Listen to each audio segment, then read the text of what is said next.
Good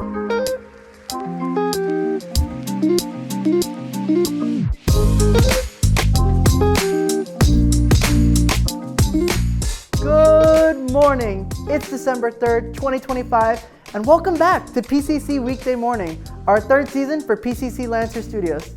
Today, we celebrate 101 incredible years of this vibrant community, and it's thriving. Each segment brings you stories of inspiration, culture, and my personal favorite, education. So together, let's explore what makes Pasadena extraordinary. But first, around the city in 30 seconds. We begin at Pasadena City Hall, the crown jewel of our civic life and one of the most recognizable landmarks in the city. Then, we head into the future with AI in the classroom, where new technology is reshaping how students learn and engage.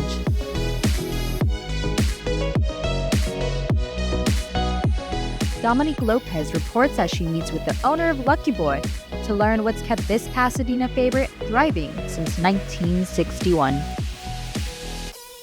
First up today, we begin at the heart of our city. Pasadena City Hall has stood as a symbol of civic pride for nearly a century.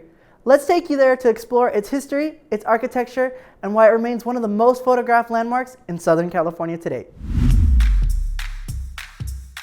This is Pasadena's historic City Hall, recognizable by its iconic ornate dome tower and gorgeous courtyard. It was completed in 1927, and it's in the style of Spanish colonial revival with mixed elements of Mediterranean revival, a very common style for historic Pasadena buildings.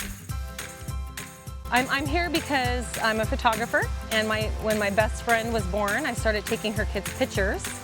And so now I'm here with her grandkids and my niece.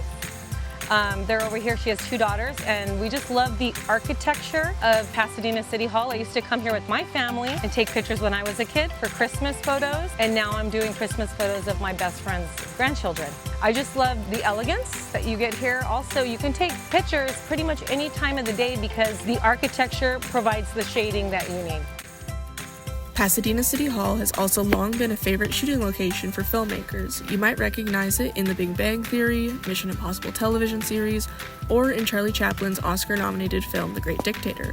But I'd say its most memorable use has been as City Hall of Pawnee, Indiana, in the television show Parks and Recreation.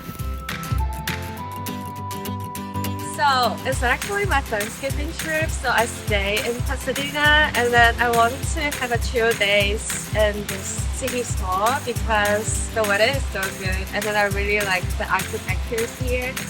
Yeah, as a tourist, it's a very good place to go.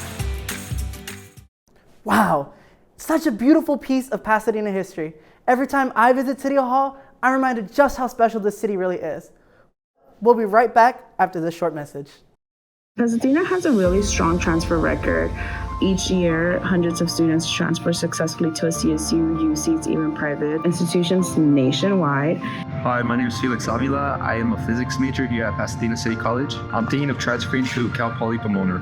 My name is Jason, and I'm currently majoring in kinesiology. I transferred out to Cal State LA. Hello, my name is Jocelyn Ramirez. I work at the Transfer Center, and I'm the educational advisor here at Pasadena City College. I got a lot of help from the Mesa Center. Since I'm a physics major, they're really helpful when it comes to helping me find resources in terms of transferring. PCC has provided me with many different resources, some of which are tutoring, counselor help, financial aid. All of these combine together to help me with succeeding in PCC. We focus on helping them by efficiently transferring confidently, making sure they're prepared academically, personally, but also professionally to the four-year universities. Technology in this day and age is really shaping the next generation, and nowhere is that more clear than in our schools. Today, we take you inside a classroom where artificial intelligence is changing how students learn, create, and problem solve. Pasadena is known for its high academic quality and transfer rates, along with extensive classes in the arts. With the introduction of AI in class settings, it raises some concerns for educational standards. We asked students their thoughts on AI in classrooms. I think it has potential for the future, but it can be a dangerous part of life, but I'm looking in an optimistic way. While some students agree with the usage, others have very different opinions. I think in the right hands, it can be beneficial, but I feel like a lot of people abuse it and get lazy with it, myself included. It's like so easy now to just have it make things for you. And I feel like that's definitely taking away from what I'm learning in my classes. There's a lot of people who are getting falsely accused of using AI for homework. There's little to no legislation or policies. I think it's stopping a lot of people from even trying to do art in any capacity, and that's pretty sad. I'm very excited for AI, not a replacement for doing your homework and whatnot, guys.